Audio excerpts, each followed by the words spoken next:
You're listening to the AFTERBUZZ TV network, now the largest new media platform on the web, and your #1 source for after-show entertainment. Very good, Gene Johnson.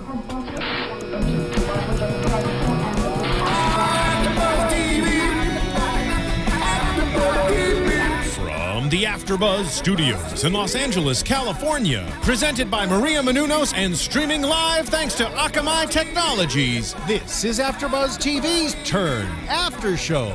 We'll break down tonight's episode and get you all the latest news and gossip. And now, another post-game wrap-up show for your favorite TV show. It's AFTERBUZZ TV's Turn After Show. I feel like every week you guys just have to do that. I can't start until you say it. Hey guys, what's up? Welcome to AFTERBUZZ TV, your one and only spot for after-show entertainment. I'm your host, Captain Ryan Hooks. We are here to do Turn. Episode 9 already. Can you believe it? It's going so fast. Against Thy Neighbor. That was way too quick. It seems like it's been flying by. As always, we have a beautiful panel in here. It gets better looking in here every week. I don't even know what to do. To my left, Captain Joyce. Hey, everybody. Looking at me across the table, Lieutenant Megan Salinas. Hey, everybody. General Kristin Carole. Hey, guys. And we have a guest today. Yay! Yes. Aldis Hodge is joining us today live in the studio. What's happening, people? How y'all doing? What's his title? What do we decide on? We haven't decided. I get a title? What's my title? Well, you know, Awesome we have this guy. thing where we are giving ranks to people. Well, Amy was a specialist. Yeah, Amy, Ian was a colonel. Yeah. What ranks have we not hit? Dylan's a major. Well, he got demoted. He was a sergeant for a I guess little bit. major's open then. Or sergeant's I think open. the obvious choice is general. I mean, it's kind of like it's in there. General Hodge. General Hodge. General Hodge it is. Good. General Hodge. It's good. It's all right. Very nice. Good to have another general in here. Okay, Yeah. there we go. So for all us peons floating around the room, it makes life real easy. Well, thanks for joining us. We'll get to a lot of cool information about your stories because I want to hear more about your interactions with Rogers. Get into it. Good. We're looking forward to it. So I don't know what to do, man. 9 episodes in. We're coming up on episode 10, which looked awesome from the previews. And, I mean, we haven't really talked about this much, but are we all in agreement? Season 2 is just around the corner? I can't. I hope don't see how they so. can't I'm do gonna it. say Hopefully. yes. Yeah. Yeah. I'm gonna Please. say yes. There's so much to cover in terms of history, and all these stories are not even close to over yet. Exactly. And it feels very pre-planned to set up for a season 2. Like some shows, you know that they're already doing 2 and 3 and 4 seasons, and they're written that way. You know, and it doesn't feel like there's any conclusion to anything that we've seen coming, with the exception of, again with next week, having a potential where they are, going to storm Setauket, and hopefully we'll have some rebellion. Well, AMC always seems to have a lot of faith in their shows, so I think at least they'll push it to a season 2. And didn't we hear that Netflix is picking them up for the whole season or something like that? Really? I thought I read that. That I I'm haven't not heard. entirely sure. What? That would be good. That'd be, Very That would be nice. fantastic. That means I can get all 10 episodes at once. Yeah. I'm totally a binge watcher, binge and I just watch. love to just sit Oh home yeah, all I'm gonna day. be watching through this again once it comes out on Netflix. Then because I mean, I'm not. Don't quote me on. on that. I could be totally wrong. If it does come out on Netflix, which I hope it does, I would love to go back and rewatch from the beginning because I feel like from the get-go, there's probably like so much that we didn't pick up on. Yeah. And then now that we're at the end, like to go back and go, oh, We should I have get it a now. turn binge party. We can should do it in one have day. a turn binge campaign. Yes, that will have for sure. That would be Just great. saying. So I don't know. All I can think about though with season 2 is one thing. In the American Revolution, there was a lack of faith in Washington and the American side, but Washington kept persevering, and eventually the Americans won out, and here we are today, talking freely about America. Exactly. So Washington can do it, AMC can do it. Season 2, we'll see you there for sure. Yes. All right, let's talk about this episode because that's what's more important. I want to talk first this week about Abe and Anna. Getting spicy. I want to throw that out there because I mean, well, that's how the episode starts off because we get the flowers that are being left secretly on the ground. I was really hoping that was going to be Simcoe. was anybody else hoping that? I was looking forward to that myself. Well, I had a quick question. Like, obviously Anna thinks that her husband is dead. Why isn't she wearing like mourning clothes? Like, because aren't you supposed to wear, like, black?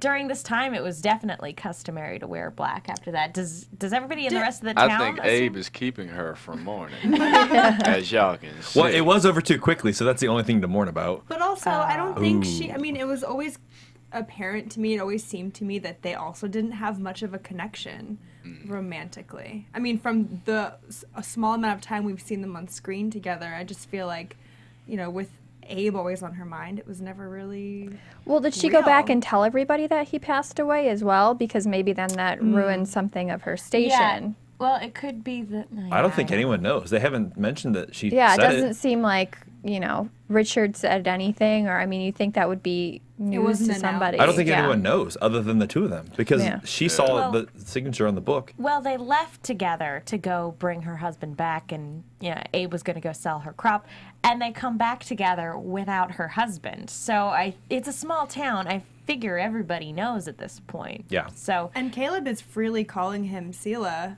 I mean, that could get around pretty quickly at some point. they're keeping that under wraps, though, and that's not to jump ahead, but they're talking about that. They feel bad for lying to their friends. Well, I think, that's something that we can cover here in a few minutes. But before we go any farther, I have something to tell you about the great Maria Menounos. Actually, I think Roya wants to tell it to you. Hey guys, Maria Menounos here, and I want to share my newest book, The Every Girl's Guide to Diet and Fitness, with you. Basically, every woman always stops me and asks me how I lost 40 pounds, so I decided to put it all in one book. Everything I did to lose 40 pounds step by step, and how you can too, is in here. I did it with no time, no money, and no willpower, and now I'm going to show you how to do it too. You can pre-order it on Amazon, Barnes & Noble, Target, Walmart, wherever books are sold, and it's out June 3rd. So I hope you guys love it. I hope it helps you in your weight loss journey, and please, please tweet me and update me on your progress at Maria Menounos. Thanks.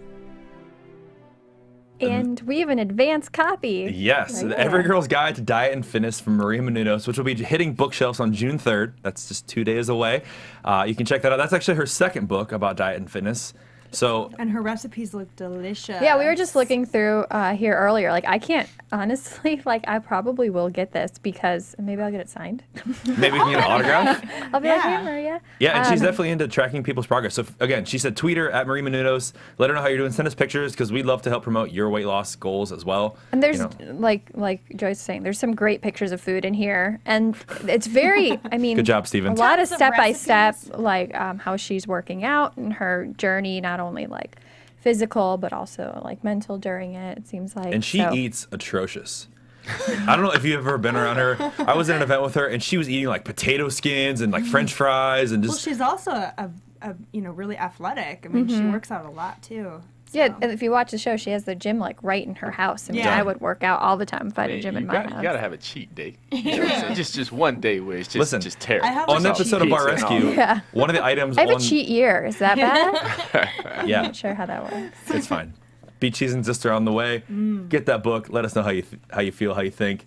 We'll do it on. All right, let's talk some more about this affair that we have going on because it's blatant now. I still can't be mad at them. I don't know. I mean, I know it's wrong, but I'm disappointed. I'm not mad at them for I'm it. not mad. I'm disappointed, Joyce. That's even worse. A little hurt, a little in your feelings about You know what? I am a little bit. I don't know why I hold them up to like this higher, place than maybe people on other shows where I'm like, ooh, an affair. Like here, I'm like, no.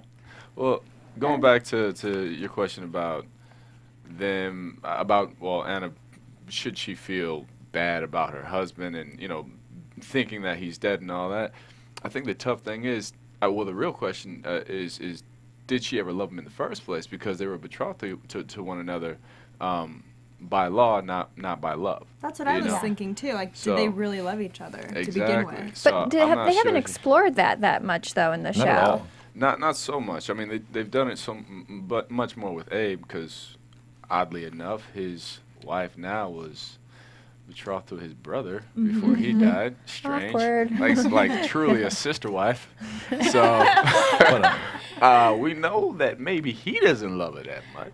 But well, and he feels responsible for his brother's death, as we found out last week, and for so sure. he felt like it was his duty. But it's still like, come on, guys. Shouldn't Anna be running around with like a scarlet letter? I mean, Am I wrong? I mean, shouldn't she have like the big? Now like, that everybody knows. I'm just saying. Well, I don't think they know the extent that it's still going. But I feel like in that time, whatever, whatever interaction in that sense you have, like it's just all bad. Yeah. Well, I feel like too. They talked about when they left to go to Brooklyn. She's like, you don't need to worry. Are you kidding me? He's selling off her crops. Her husband's in prison because it's his fault. So like they were so mad at each other when they left. Everyone probably still thinks they're mad at each other. Yeah. Well, she is selling off her crop. Yeah, so I mean, literally selling the field of hay. Yeah. Just gonna let that hang there Wow. for a minute. All right, okay. And I don't know. I feel like it's like blatant at this point though, and it's gonna get him in trouble. Oh, definitely. They're being He's not careless going now. home. And little You know. by little, everything that he's hiding, not everything, but lots of the stuff that he's hiding is getting found out by Mary or by someone else. So eventually this is going to come bite him in the butt. But I mean, up there they still look kind of normal because she's supposed to be posing as his wife, I believe, while True. they're in New York. So I guess it really comes down to whether people in New York know them from Setauket. Like, hey, homie, I saw you, posing. I'm gonna go back and tell your wife what I see, because I was here on vacation. I just happened to see all this philandering going on. Although I doubt Mary would be so surprised. Well, maybe Mary, when she found the book at the end, and he said, oh, she's going to be like, oh, you're a spy. Maybe then she'll think, oh, wait, maybe he's actually not fooling around with Anna, but she's in on it. So then he'll get away with his affair for a little And bit. that's a good point. Do you for think being that a spy. do you think that's gonna come up next Honey, week? I was just spying. I don't know what you're talking about. Well, because she has information now. Mary found the book, as we saw, and obviously she's going to question him, as we saw in the preview for next week. But do you think he'll implicate anyone else? Do you think he'll just outright tell her everything? Or do you think he'll say, it's not mine, I'm holding it for a friend? Maybe. I mean, she's been I'm wrong holding it before. for I swear to it's not mine. It's not baby. mine. It's not I mine. It swear, came with baby. the house. I didn't know he was spying. I thought he just liked to write numbers and letters. I didn't know. Well, we had an entire episode where Simcoe essentially framed an entire group of people to get what he wanted. So Abe could try to play it off as this is something, the British have planted on me. I have nothing to do with this. Conspiracy. I like Yep. it. The bad thing is then what if he turns over the book? If If Mary does. if he's trying That's to convince true. Mary that it's the British that are doing this to him, then Then he has to turn over the book to exactly prove it. to be like, oh, they're trying to get me, that, and then all the that'll compromise information's a in bunch there. of information. Yeah. The settlers I think just he turned has over the to. petition. They all Yeah, got well, Yeah, jail that time. Good old backfired. Moses. Thanks, what an buddy. idiot. I know. Let me just turn everybody in. Oh, y'all gonna jail me up too? Y'all gonna hang me too? I turned in the homies. Like, I thought we were cool. He should have just You kept should it have to known better. himself. Yeah, you should've should have known left better. like you were supposed to and Yeah. got Yeah, out of if he had town. skipped town, he might have made it out. Obviously, he's not well Well, versed. Haven does, and he tells him like, "Meet me in my boat. We'll get out of here." And then we find later that Haven shows up with Caleb and Ben, and he tells him about what's happening in town. And he's like, "Everyone's in trouble, so you should probably be aware," which also sets up next week. So let's talk about that right now while we're on topic of Ben and Caleb, because we had a little bit with them here and there. We started off the episode with our good friends General George Washington Yes. So and good to see him Nathaniel on screen. Sackett. Nathaniel. Yes, Stephen Root, Ian Kahn, welcome back. We missed you. We'll see you in episode number 11. That's season 2, episode 1. That's what we're looking for. His Hint, math hint. checks out. It sure does. It does. Yeah. It Double does. check I on was your going through calculator. my head. I'm like, Huh. it's okay. Yeah, you guys are funny. Real funny over there. Keep it up. So we find out that there's this plan now, based on all the information they've gathered, based on Abe submitting the stuff he copied out of the notebook from a couple weeks ago. They find out that the plan for the British is to move their men from the south and head north towards New York. So now they have this counter plan to move their troops around and be on the north side, pretending like the plan is working, but it's really just to counter what they're doing so that they can attack. Going to make them think that we don't know what they know that we know. Or something like that. I think that's right. Espionage Sounds good to me. At its finest. And Yes. when Ian was in studio, wasn't he saying that George Washington was very calculative? No, he wasn't. He wasn't. He okay, wasn't a good So strategist. So it's very interesting to see, Perhaps you know, this just won't work. Perhaps. Well, maybe not, but he's got a lot of people, you know, there to advise him, to give him the best advice that they can. So it might not work, but at the same time, I mean, Stephen Root's character. Is his name Nathaniel Sackett, right? Nathaniel Sackett. Yeah. He knows his stuff. He's the espionage master, and so I think he's getting a lot of good advice. So even though Washington might not be a good strategist, you know, well, although he does espionage, it's different than than moving battle. troops and you know, but Ben is there. Position, counterposition. And even though Ben doesn't know, you know, espionage very well. He knows war. He knows strategy. Somehow together, these three will win the war. With our powers combined. Well, and I like this aspect of they only showed a brief minute, but one thing that I really took from it was when Washington was leaving, he was like, do what you think is best, which is basically when they had that conversation about trust a few weeks ago and they weren't sure who trusted everybody. Everyone trusts everyone now. Everyone has faith in everyone else's abilities. That's because they got Scott out of the way. He was such a downer on that group.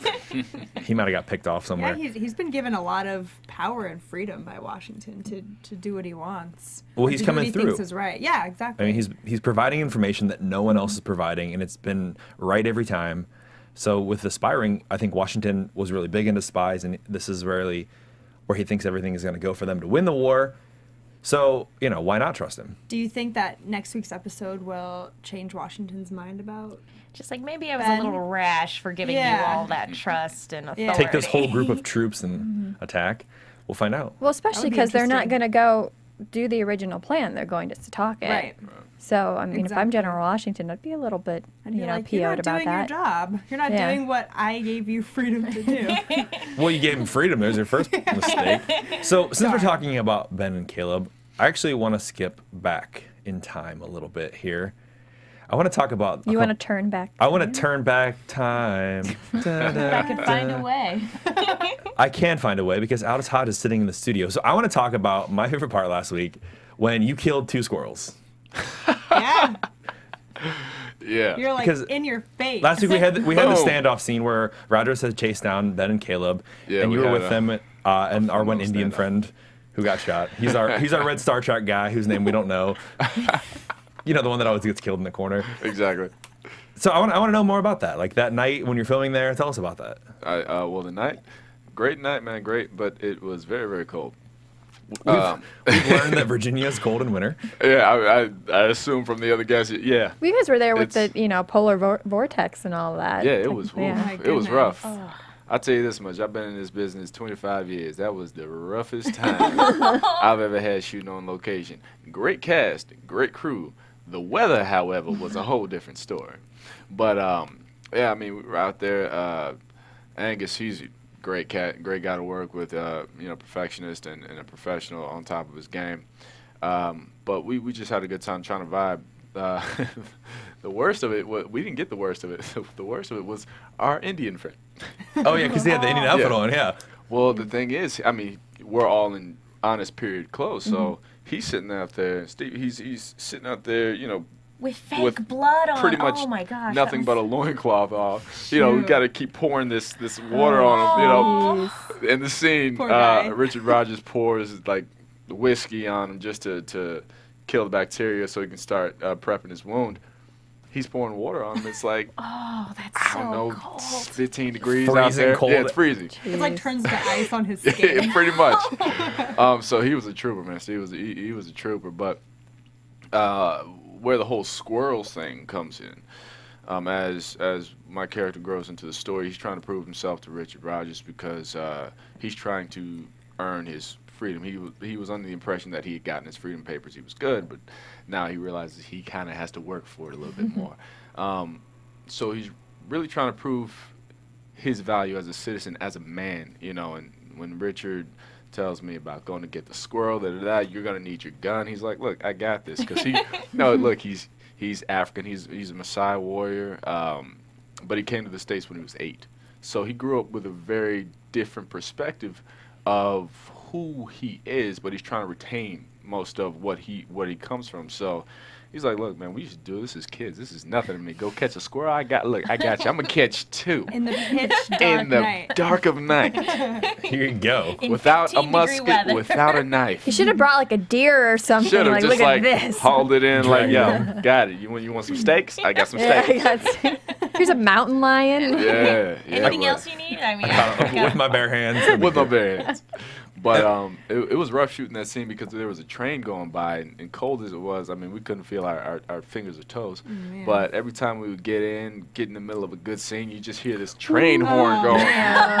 We're like, somebody shoot the train, Somebody please. tell them to stop blowing the horn. I'm yeah. just saying, do y'all really need to make What did you deliveries? guys do? trains. What'd you guys do in between takes to keep warm and to just make sure you weren't going to catch hypothermia or something? I mean, they had these space heaters, and the space heaters were good, but the problem was after being out there for so long, you could put your hand literally right up to the fire, couldn't feel nothing. And you end up burning your hand because you're so Yeah. close to those space heaters. Literally couldn't feel anything. So we just said, look, let's make this change out. These camera, the lens changes as quick as possible for the close-ups and all that, and we're just gonna stay here and power through it Tough it out, yeah.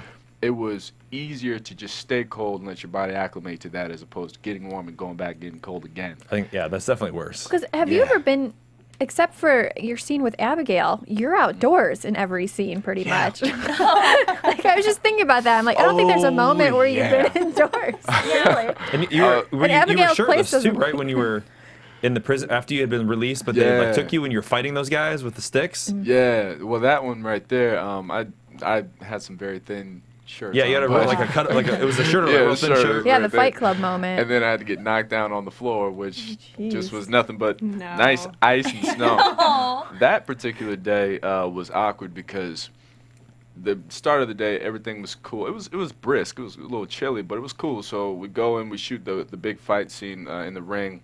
Me and my boy Chris J, who played the other Queen's Ranger, and we get that done. We're tired, sweaty, and we're exhausted because this fight scene. Yeah, it's a tough scene.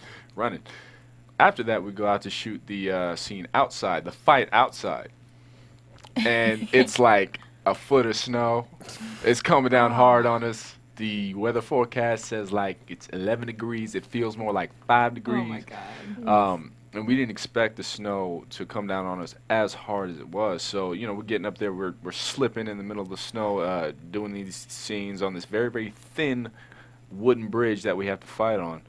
We got the scene done, and I'm amazing that we got as much coverage as we did. Yeah, it came out great too. I was very proud of it. I was happy because I was like, look, this is the first fight scene that I really get to, put my foot in. I want it to be great because I grew up a martial artist.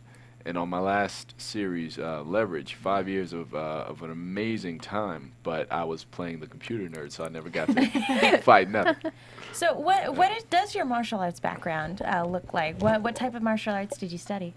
My original discipline is Southern Shaolin Kung Fu, but I started probably when I was like 5 or 6.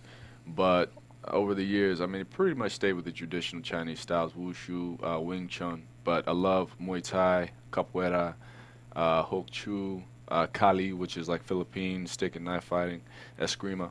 I like to kind of diversify what I'm getting my body, acclimated to and trained for, just because when you're fighting somebody else and you need to kind of switch up just to adapt to what they're doing, it's easier. I mean, I think I respect karate, but if all you know is karate, it's a little bit one-dimensional, and it's easy to get around somebody who just knows karate because it's kind of like it's all power, streamlined. It's hard fighting somebody who does jiu-jitsu because then, they're grappling and all that kind of, I mean, I can go on for a while, but I'm just saying I diversify, but I love traditional Chinese styles because that's just what I grew up knowing. Do you have a background in So stunts as cool. well or anything, or just... Not, I would say not professional. Yeah, You're an actor who does stunts, not so much. I do, yeah. Yeah. I beg to do my stunts, and when it came to turn and working with the stunt coordinator, Kid Richmond, we talked about it. He said, what are you comfortable with? I said, look, man, if this is a fight, I just want to get down and do the whole thing. Because to me as an actor, it's part of my job as well, is just as much as it is to deliver the lines and being able to perform a stunt and perform it well, you're still in your character's body, so it's still a performance piece. It's still acting, and it's just fun. I mean, when you can go look at a scene, hey, I did that. I was whooping butt. Yeah. You sitting there, That's me yeah, I look snapping cool. that stick you in know? half. Yeah, exactly. Like I don't care how cool you want to be. The cool points roll in when you do a nice fight scene and everybody's like, "Oh, you really whoop butt." I'm like, "Yeah, man, yeah, you know." You can top anybody by saying, "I did it in the snow." No, Without a did it in shirt. the snow. Didn't 10 break my degrees. ankles, almost, but I didn't. Yeah, it didn't. man. That's Got what good matters. balance. But It probably motivates you, you know, because you're like, oh, I'm so angry and cold. I'm just gonna punch something. it did actually. We were so cold that we just wanted to get through it. So every take, we were trying to be as spot on as possible. I mean, we in general want to make every take count, but when you're that cold and your body is fighting, you're saying, "Hey, hurry up, we need to survive." Like I don't know how many hours we got left in it. You know, you have to just come with your A game and be on point as much as possible. But yeah, every time we get any kind of stunt involved, I love to be as integrated as possible. And I mean, I love stuntmen. It's not to degrade them or to take away a job, but I love to incorporate that as much as possible because, like I said, it's a part of it's just another tool in the arsenal. It's part of your performance, exactly, Yeah, and it keeps you in character, keeps you in the mode for what his mind and development is. The problem is I'm just not scared of any crazy stunt. Getting hurt. No, I'm not. I'm not It's either. like a good Yeah. and a bad thing. Yeah. I mean, granted, if you tell me to do some crazy stuff just regularly, I'll take a second thought about it. But if we're on set and we're like, hey, here's a stunt, you got to jump off a 50-foot building. Okay. Done. Let's go. Chain me in. Yeah. I mean, like I said, I begged to do my stunts. On my last series, Leverage, we had a stunt running across a train. We had to jump from a bridge onto a moving train. I begged them for weeks. They said no. Aww. But Because yeah, they can't just in case anything happens. Exactly. You know, you're the face there's of your this little character. thing called insurance. You know, hey. Is Hey, that, is that an earthquake? Earthquake going on in the studio Hey, all here. right. Or a really big truck. Yeah. There's that stupid train. God. No, that train's just following you Dang, everywhere. everywhere. Man. Yeah. Hope So- this goes Darn viral old like that train. newscast. They're like the news. Oh my God! There's something back. Everyone get under the desk. All right. Back. See, but you can't go under the desk first. You have Oh. to make sure the I lady. know, right? That's where he messed up. I wouldn't go under the desk That's where anyway. he messed up. He was the first one down. I was like, bruh. That You know? poor guy too. I watch KTLA in the mornings most Yeah. of the time. Oh, we're having it's an earthquake. Yeah. And I'm out. So, this is a perspective question in relation to a potential season 2, because we've seen a lot of development with your character here in the last couple weeks. Where would you hope that they would take your character? It's hard. I'm not sure. I understand where my character's allegiance lies, Right. and it's not. I don't think it's necessarily with Richard Rogers. I think it's with trying to be a free man. Right. You know, but he also has allegiance to Abigail, and I'm certain they're going to cross paths again. But Abigail is still tied to Anna, and you know she's sort of getting abreast of the spy ring thing. So it's really ambiguous where my character could go. I hope that he. It's fun riding with Richard Rogers, but I hope that he, to some degree, I don't know, maybe becomes a bit of an insurgent in the Richard Rogers camp. Maybe Abigail Gets to him. convinces him some kind of way, and he's like, "All right, well, I'll spy for you on the inside here." You know, I think that would be pretty fun. But if not, I know he's definitely still a Queens Ranger, and we'll see where that takes him. We'll see how far he goes with Richard Rogers on that one. But I would like to be a little bit of an insurgent. Get my own spy game going. Get him back. I'd like to see that. Like I said, the last couple weeks we've been talking about your character and like where it's going to go, because you know, obviously being with Rogers, you know, because you could go with him and you could stay with him, and you've already started to prove yourself to him, Right. you know, as an ally and someone who can help him. But then, you know, again, we don't know. So Well, and then I also think Rogers isn't traditional in terms of, I mean, he doesn't treat you, you know, as much like a slave as other people do as well. Yeah. So, and I can only see that relationship developing more where maybe he would eventually say, I will give you your freedom, in which case then, you know, your allegiance would be with him. That's where the interesting dichotomy lies with their relationship. Is Rogers sees him purely as, I think, a trainee. I think the slave thing recruit, is the gone. soldier. Yeah. You know, he's like, Color doesn't matter, race doesn't matter. Yeah. I think from the moment he saw me, you know, break Fighting, those sticks and fight, he was like, I can use this kid. This is what you are to me, you know, and the rest of it, all that the slavery boy. No. He's like, you can earn your spot. I mean, granted, he's aware of it because we have that great scene where he's telling me that, you know, hey, look, one of these days I will give you your name back. You know, so there's a bit of, you know, ownership issue going on there, but I think more or less that was him saying you can earn your place in the world here, you know, and I will help you get there as long as you help me. Keep proving yourself, right? Because he's purely an asset at this point. You know, he's just like, look, I mean, Jordan is purely an asset to Rogers at this point. He knows he can fight. He's got these hunter skills that are crazy. And he's a bit more valuable in those terms than his current Queens Rangers. You know, he saw something different.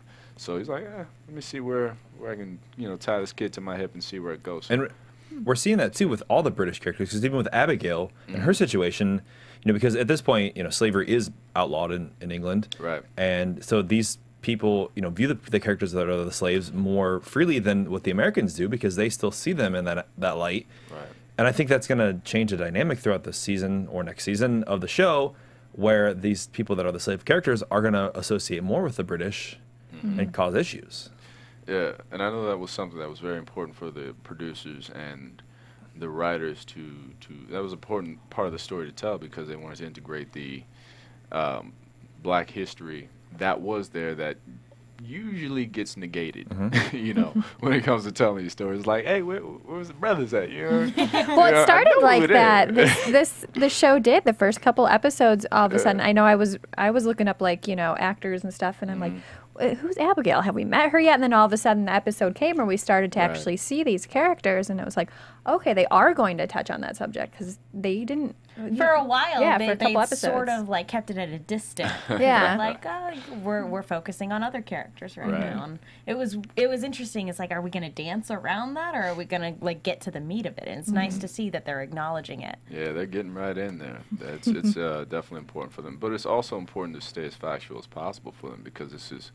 Aside from the book that it's based off of, you know, Washington Spies and Washington's Secret Six, you know, they're dipping into the history and trying to, I mean, you know, we're telling it from our perspective, trying to make it as cool and awesome as possible, but also as factual as possible, so people can, you know, get a different side of the inception of, you know, spies in Washington, how he came to be, how America sort of came to be, because it's sort of about the foundation of, you know, how America started and how we got to where we are right now. So it's very important to integrate the black history and the evolution of the slave as much as possible because it was very prominent and plays in part. Like Abigail, she's playing her part. That's, you know, it's real. You know what I mean? Last week, I think we asked Adara this question, but was there anything, you know, while doing research that you found that was surprising or something that you hadn't learned before? The most surprising thing for me was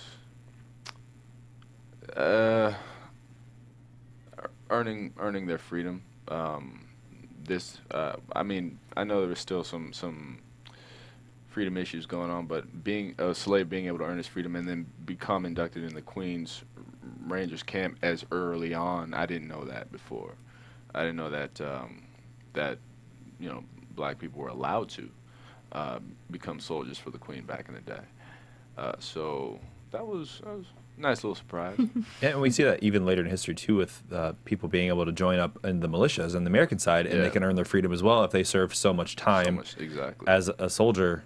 So that was a cool history fact that they are incorporating. So let's move on because I want to talk some more about the trouble in Setauket. Because our primary plot this week is revolving around Setauket and the goings on of Hewlett and Simcoe, up to no good.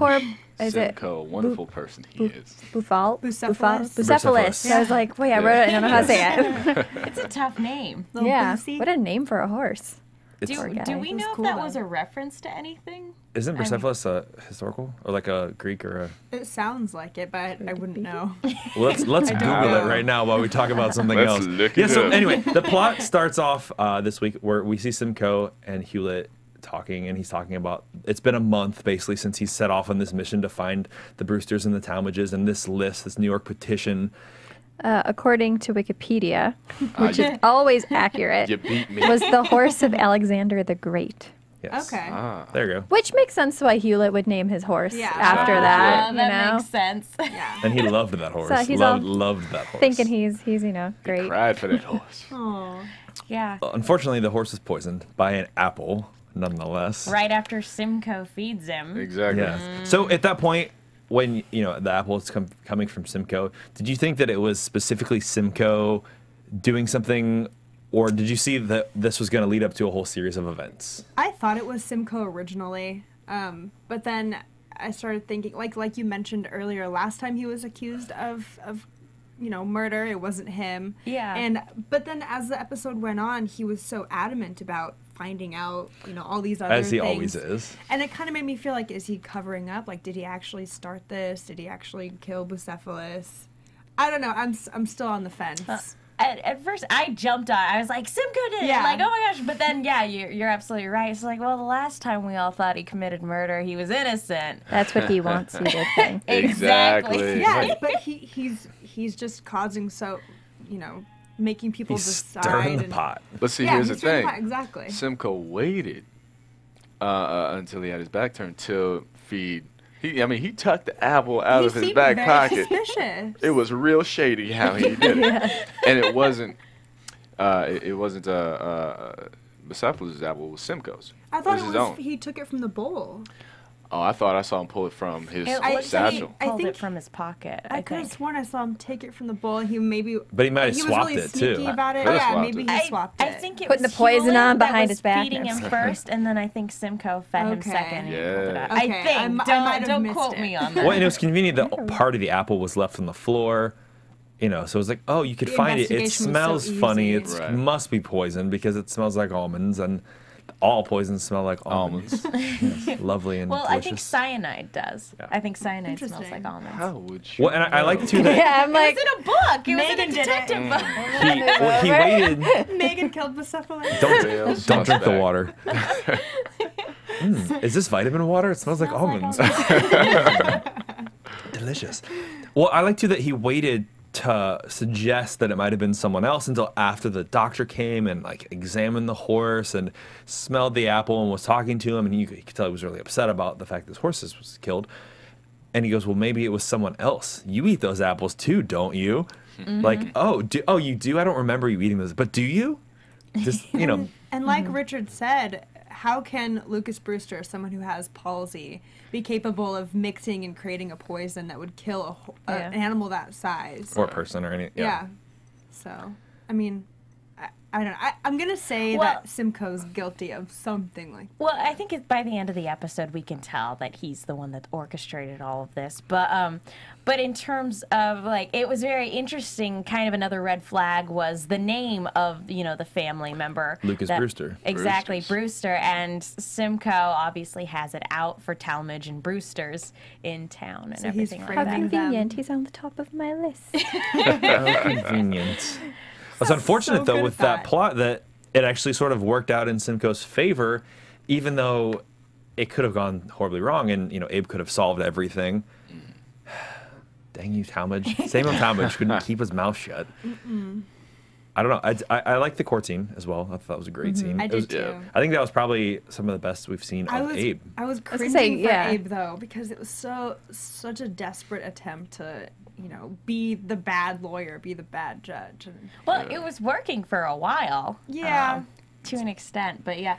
But that's what made I his think it decline still so much kind worse. of worked. To be Yeah. honest, I mean, I do too. they had Nathaniel Talmadge that did that speech at the end, where obviously he's convinced the whole town that he's with the British now. He's not with the rebels. I mean, obviously, I think Simcoe's kind of looking at this guy like, I'm not sure I trust him, man. He's after my potential I have a chance woman, and I don't think Hewlett suspects it either.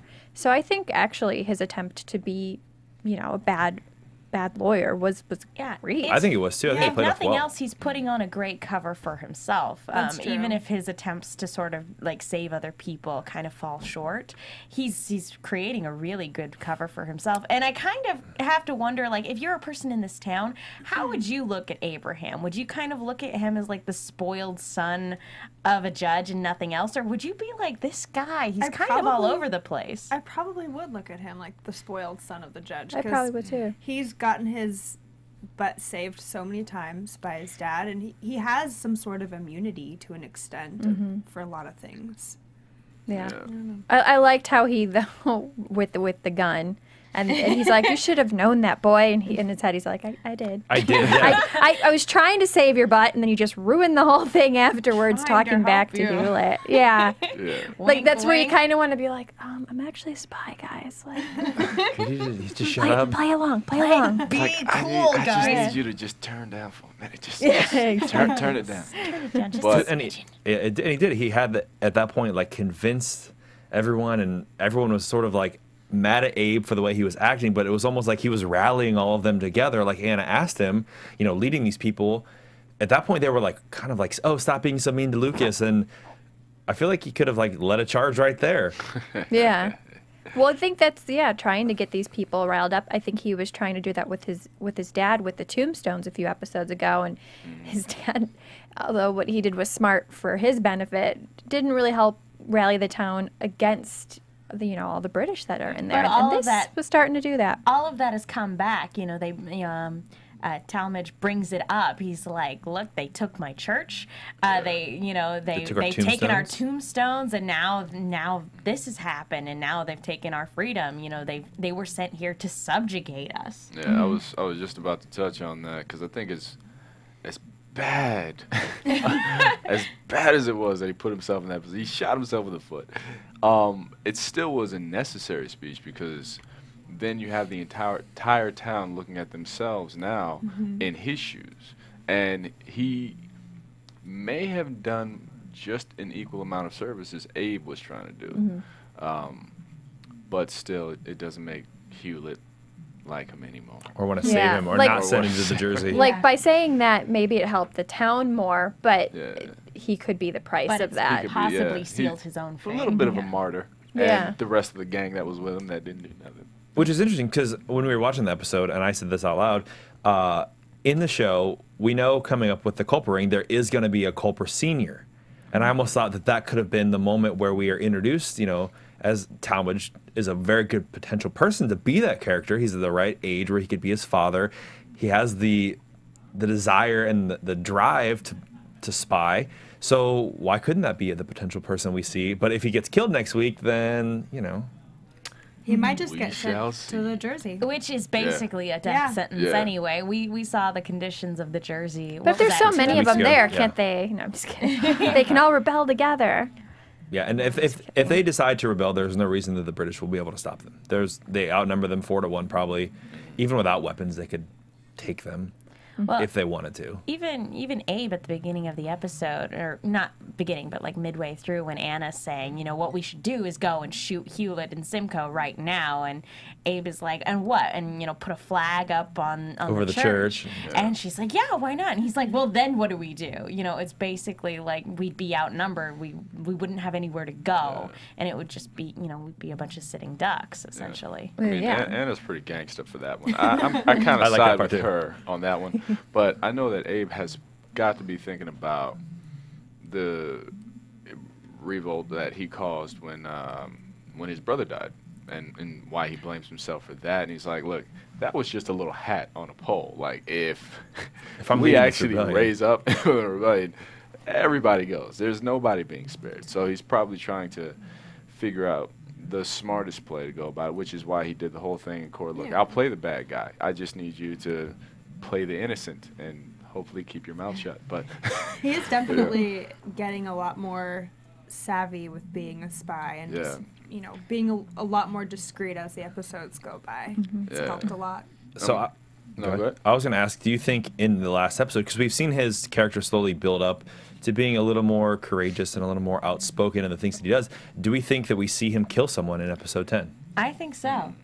Or if not, at least try to, because we saw him try to shoot Simcoe a couple episodes ago, and he would have tried again if he wasn't talked down from it. Right. So if things are escalating to the point where the preview made it look like they've escalated into a full-on battle, I don't see any reason why he would hold back. Yeah, I agree. And like I said, I think that's what it's building to, that potentially we're going to see him cause an issue where he's shooting someone or killing someone, because that's what it's leading to. That's what he needs to do to survive, and that's what needs to happen with the show. Do you think he kills somebody to prove that he's with the British, like to the British, or do you think he kills somebody that's British to prove that he's a rebel, I think with this week coming up, if there's a rebellion based on what the previews showed us, he's going to kill probably one of the soldiers. It's going to be a tough episode for Abe. Yeah, he might kill maybe somebody. Baker. I think battle. Baker's gonna maybe get not it. to do it to like prove anything. No, it might not just Baker, happen. no.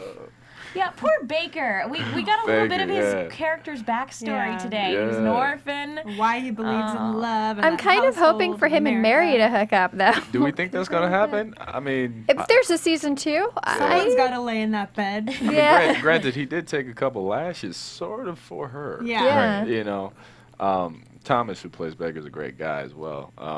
Yeah, we actually, tweeted him. I send an episode every week. So Yeah, he's one of the first guys I met when I got down there, and he was trying to give me the layout of everything, and said, "Look, it's just going to be cold. Just let you know." suck it up.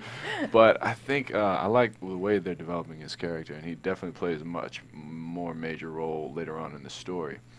But I sort of see something happening with him and Yeah. Mary.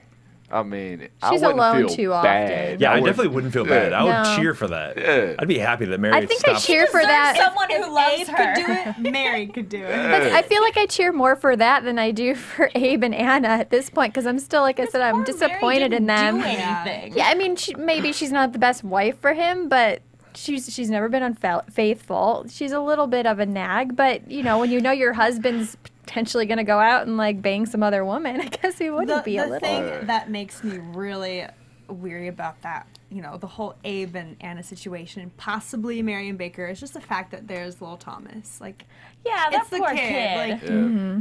that's the only thing that would make me be Such a like, good kid stop. too. So quiet Yeah, all the he's time. hard. They hired a great actor. Cries. Yeah. Never cries. But he's never. a little, you know, mischievous, finding things that maybe he Finding shouldn't. things he The has no floorboard. business looking for. It's like his dad. Yeah.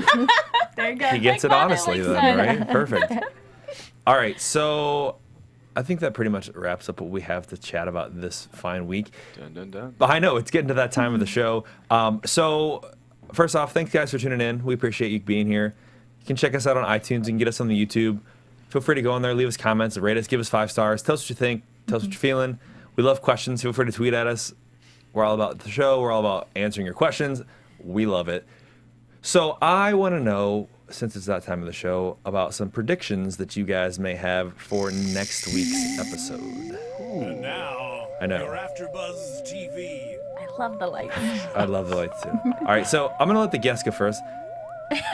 General Hodge, Yes, you're not in next week's episode, correct? I am not. Okay. Unfortunately, then we don't get to see you again. So what? That means there has to be a season 2. I'm not dead. I'm not dead. Yes, we So, love that hey. you're not. That's the best part. Is you're not dead. So. I don't know what you know or don't know, but next week we saw in the preview, like I said, some battle, some craziness going on. Yeah. What do you think's going to happen next week? Give us a little prediction. I predict a big battle. That's all. Okay. Stuff is going to get blown up, destroyed. I can't give you allegiances. I'm on the inside track. Yay! I can't ruin it for the people. All right, let's work down the chain of command here. 1-star General Kristin, Carole. I don't wonder if we saw Nathaniel Talmadge being held by Simcoe, but then we saw Simcoe later with blood on his face. I don't wonder if somebody maybe doesn't shoot him while he's holding him. Oh, no. So that'd so be Simcoe terrible. doesn't end up doing it, but I wonder if somebody else does it, and then that gives Ben even more willpower to fight against everybody because he's lost now his brother and his dad. I don't know. Could be. I think. Lieutenant Megan Salinas. Honestly, I think Caleb and Ben, I think they're going to lose this charge against the town. I think that whatever sort of confrontation there is, the British forces are going to win. just because that's what causes more drama, and they're going to be beaten back, and that's going to cause a lot of drama. I mean, General Washington, we were talking about it earlier, is going to be like, maybe I shouldn't have had so much faith in you. Abe is still going, but at the same time, there's still a system in place for Abe to be a spy. If they win, I highly doubt Abe can continue to be a spy for them, so I see them losing this battle, unfortunately. Oh, can I add something? You can. Since Sila's with the group now, I think Abe might see him, and then it's going to be like he's not going to say anything to Anna, and that's going to hurt their relationship. I was just about to say, do we think that Anna figures out if he's alive or not? I think it'd be more interesting if Abe knows and doesn't tell her, kind of like how she knew that Simcoe wasn't dead. Right. I think that would be a more interesting play. Because right now he's like, oh, I can fool around with her because her husband's dead. But Exactly. okay, sorry, Ooh, that's it. Or he'll see Sela because Sela catches him and Anna somewhere making out. During the battle, it's our last night. Let's do it. I mean, the horse was stomping the church down when they were getting busy. Little duality. I don't know if they heard that maybe the horse knew. And he's Maybe that's Captain what killed Joyce, the horse. what do you think's gonna happen? Yeah, it wasn't just shame. cyanide.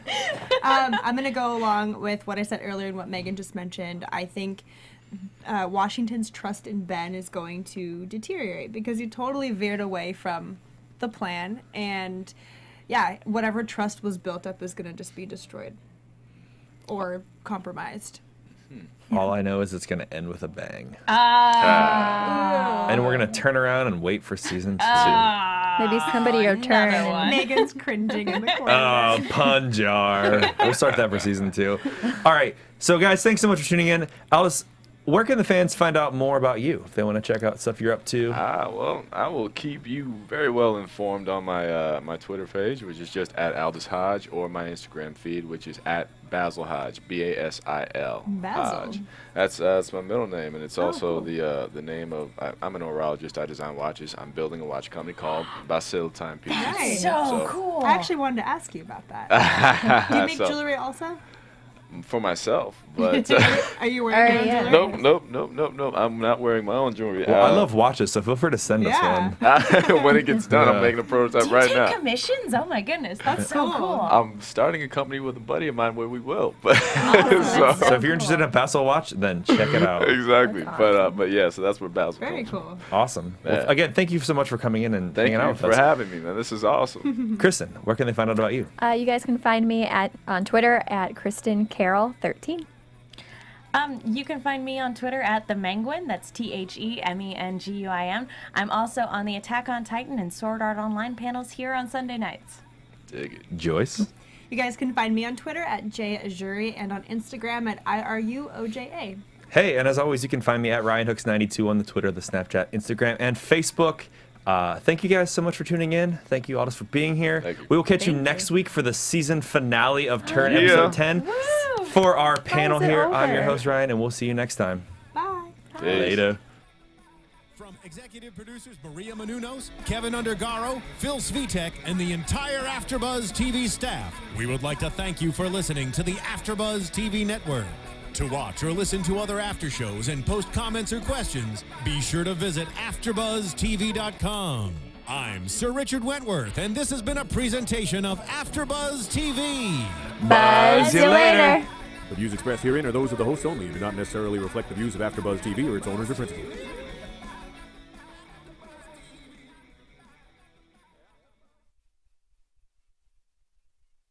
Thank you for watching AfterBuzz TV on YouTube. For more of your favorite after shows and interviews, subscribe to our channel here, and be sure to share your opinion on the episode in the comment section below here. We'd love to see what you guys are buzzing about. Thanks again. Buzz you later.